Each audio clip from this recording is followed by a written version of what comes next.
معذرت کے ساتھ مجھے یہ بات کرنی پڑے گی کہ اتنا کالا جادو، ہر تیسرے آدمی کو کالا جادو، ہر تیسرے آدمی کو.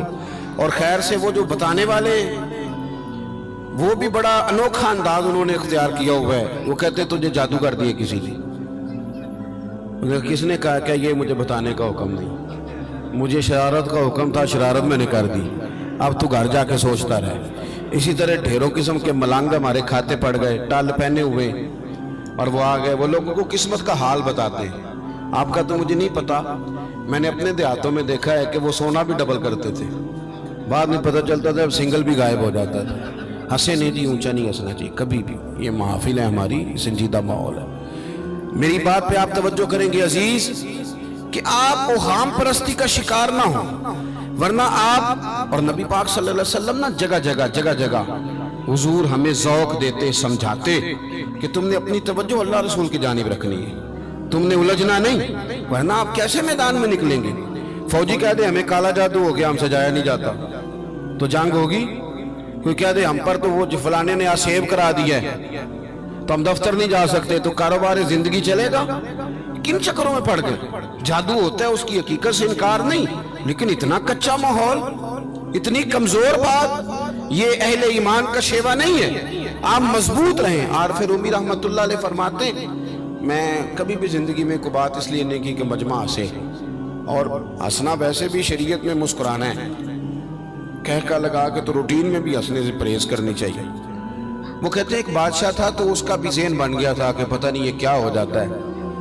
کچھ یہ لوگ نا ہمارا وہم بڑھاتے ہیں، آج کل جو تویز دھاگے والے لوگ ہیں نا، یہ اور اضافہ کرتے ہیں اس کے اندر، اور کہانیاں بنا کے دیتے ہیں، لوگ اور زیادہ الجھ جاتے ہیں. بادشاہ تھا تو وہ شکار کرنے جاتا تھا تو اس کے ذہن میں یہ خیال تھا کہ اگر رستے میں کوئی بندہ میرے متھے لگ جائے تو میرا شکار ٹھیک نہیں ہوتا. تو وہ کیا کرتا، وہ جب سفر کے لیے نکلتا تو لوگوں سے کہتا سارے رستے خالی کرا دو، میں نے شکار کے لیے جانا ہے. لوگ رستے خالی کرا دیتے. ایک دن ایک آدمی بیچارہ نے ایک آنکھ سے اسے نظر نہیں آتا، وہ کوئی جنگل سے لکڑیاں کاٹ کے آ رہا تھا تو اچانک وہ چڑھ گیا. اذانیں زیادہ ہوتی ہوں تو ایک کا جواب دینا ضروری ہوتا ہے، وہ ہم دے چکے ہیں، اس لیے آپ توجہ کریں میری بات. تو وہ بیچارہ چڑھ گیا لکڑ ہارا سڑک پہ. اس کے سپاہیوں نے بندے تو بڑے ہٹائے تھے پر یہ غلطی سے آ گیا، انہوں نے پکڑ لیا، بادشاہ کے سامنے پیش کیا. بادشاہ کہنے لگا تمہیں نہیں پتا کہ میرے رستے میں کوئی آئے تو میرا شکار نہیں ٹھیک ہوتا، اس کو باندھ دو. دھوپ بڑی سخت تھی، درخت کے ساتھ باندھ دیا. کہا جا رہا ہوں، واپس آتا ہوں، اگر شکار ٹھیک ہو گیا تو چھوڑ دوں گا ورنہ اسے قتل کر دوں گا. 2 بندے اس کے سرانے کھڑے کر دیے تلوار لے کر کے. اب وہ بیچارہ صبح سے بندہ ہے.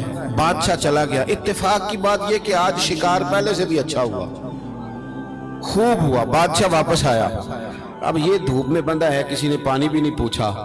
تنگ آمد بجنگ آمد. بندہ جب پورا تنگ آئے تو پھر جنگ بھی بڑی کرتا ہے. اس نے کہا یار آج مرنا تو ہے، اب مرنا سچ بول کے. بادشاہ نے کہا اسے کھول دو، آج میرا شکار بڑا اچھا ہوا ہے، لہذا اسے کچھ نہیں کہنا، کھول دو. رسیاں کھول دی تو پتہ کا شخص کہتا بادشاہ ایک بات کر لوں میں بھی، مار تو جانا ہی ہے پر ایک بات کر لوں. کہنے لگا کرو.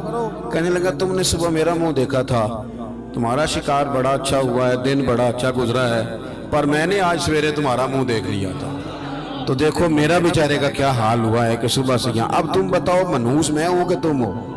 نحوست میرے اندر کہ تمہارے اندر؟ میں اگر کوئی جوان آدمی میرے ساتھ آ کے یہ بات کرتا ہے نا کہ میری فلان ہو گیا تو میں بڑا، تو مجھے اس پہ غصہ آتا ہے. میں کہتا ہوں آپ اس عمر میں یہ کام کریں گے تو بزرگوں کو کون سہارا دے گا؟ ضعیفوں اور کمزوروں کو کون اٹھائے گا؟ آپ اتنی کچی باتیں کرتے ہیں. اور یہاں پیروں نے بھی عجیب تماشا گھڑا ہوا ہے. سویرے 9 بجے بیٹھ جاتے ہیں تعویذ لکھنے. آپ قرآن شریف کا درس کب دیں گے؟ آپ حدیث پاک کب پڑھائیں گے؟ آپ ان کو اصول فقہ کب بتائیں گے؟ پیر صرف دین کا نمائندہ ہوتا ہے جس نے رب رسول کا دین پڑھنا ہے اور آگے پڑھانا ہے، جس نے لوگوں کو وہاں سے دین سیکھ کے آگے سکھانا ہے. باقی کیا معنی ہے چیزوں کا؟ اس نے صرف آسان کر کے جو ہمارے صوفیاء نے دیا آگے بات پہنچانی. دین سیکھنے سکھانے کا نام پیری مریدی ہے، اس کا کوئی اور معنی ہے ہی نہیں سرے سے. کہاں سے آ گئی یہ ساری چیزیں؟ حدیث سنیے، بخاری میں موجود ہے، مسلم میں موجود ہے. حضرت ابو ہریرہ رضی اللہ تعالیٰ عنہ فرماتے ہیں نبی پاک علیہ السلام کے